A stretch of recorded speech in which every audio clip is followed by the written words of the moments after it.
told y'all he was funny. This next guy's also funny. He is one of my favorites. He doesn't think he is, but he is. Big round of applause for Ethan Filler, y'all.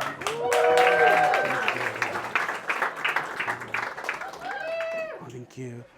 Let me see. I don't know if anyone's been paying attention to what's been going on, but it's a really hard time right now to be Jewish, mostly because it's allergy season.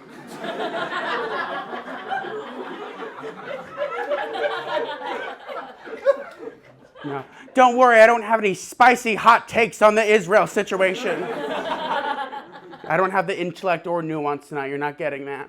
I have like so many comedian friends who are like, how are we going to talk about the Israel thing? How are we going to make Hamas funny? And it's like, no one's asking you to.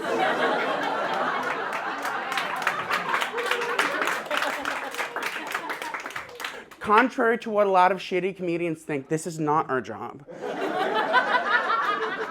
It's not like we all got a mass email one day like, you got to crack this case. That didn't happen. I would like to imagine like the leaders of Israel and Palestine are like, well, we're really mad, but we're not going to make a move until we hear Ian Rosenblum do a set at the Grizzly Pear. No. I'm sorry. People say that I'm too bitter for how young I am. And to that I say, have we no concept of prodigy anymore in this country? No. I was talking, I have a friend, and my roommate, his name is Jackson. Jackson is a gay cabaret singer who talks like he's from 1920s vaudeville. It's not relevant to the story, but I like to paint a picture with my words. And he said to me, my friend Jackson said to me the other night, he said, Ethan, why do our personalities work so well together? And I said, easy, Jackson, I'm a terrible person and you're a complete pushover. That's how that works. He told me a story about a former roommate he had who bought a pet boa constrictor, and the same day he bought it, lost it in the house for 4 days. And my roommate's reaction being told that there was a snake loose in the house was, well, I'll keep an eye out for it, keep me posted. And if my roommate came up to me and was like, pardon, I appear to have misplaced my serpent, I wouldn't even wait for him to finish speaking before burning the place down. That's ludicrous. The amount of friends I have who are patient up to the point of murder, where it's like, if I'm in the subway station and somebody bumps into me and doesn't immediately apologize, I'm like, I hope every female member of your family gets breast cancer. I hope they catch it early on, but I hope the treatment doesn't work. I don't want it to be quick. I'm sorry. I'm so full of hatred every moment of every day. Some people get on my case for being passive aggressive, but I'm like, the other option is active aggression. I don't think you want that. Like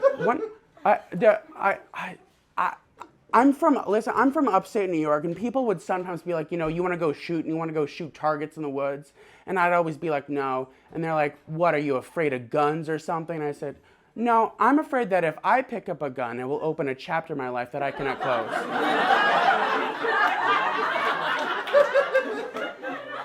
Except, I'm not going to shoot up a school, I'm going to shoot up the Union Square McDonald's. Because they are always rude to me and the ice-cream machine is always broken. I'm sorry, God, every day is one indignity after another.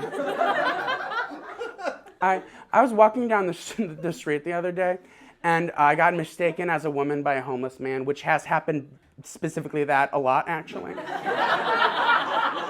And like, I understand the mistake. I have longer hair, and I am, in fact, shaped like a breast, so like, I get it. But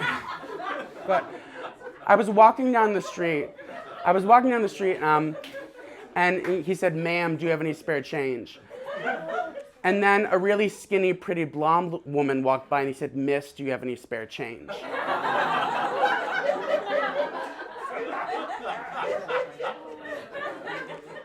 And why my ma'am?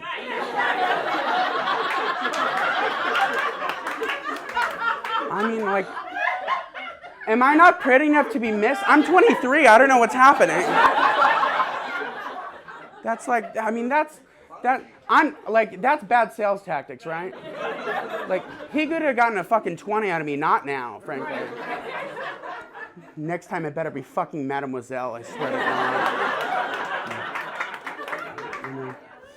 I have been seeing myself on tape, just from doing comedy. I've been seeing myself on tape, and let me tell you, seeing myself from like a panoramic angle from multiple different shots, why did no one tell me I looked like this? No one said anything. Like, I knew I was fat, but I didn't know the IKEA dimensions. It's crazy. Some of you luckily people are getting a side profile right now, and you're like, yeah. I feel like seeing, you ever watch like an HGTV show, and they get an expert in, and they're like, we knew the wood rot was bad, but we didn't know it got the foundation yet. That's what I feel like. The other day I told a fat joke at a show, and a girl in the audience went, "Aw." And all I hear is like, "Aw, I don't want to hear about fat people. Can you please act skinny?"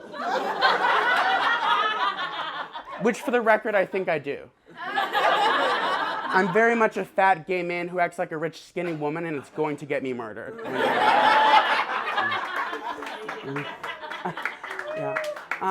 I would like to end on like a slightly more serious note.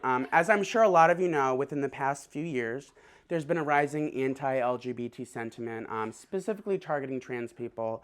There's a large conservative Christian right who believes that men are born men and women are born women, and to try and change that through hormones or surgery is unnatural. And I don't understand how anyone can call trans people unnatural in a world where clam chowder exists.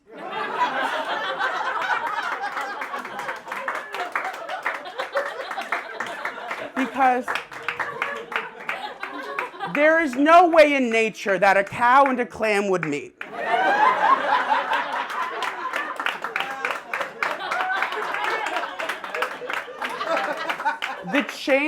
The chain of events that would have to be created in order for a dairy cow to end up at the bottom of the ocean is so unlikely.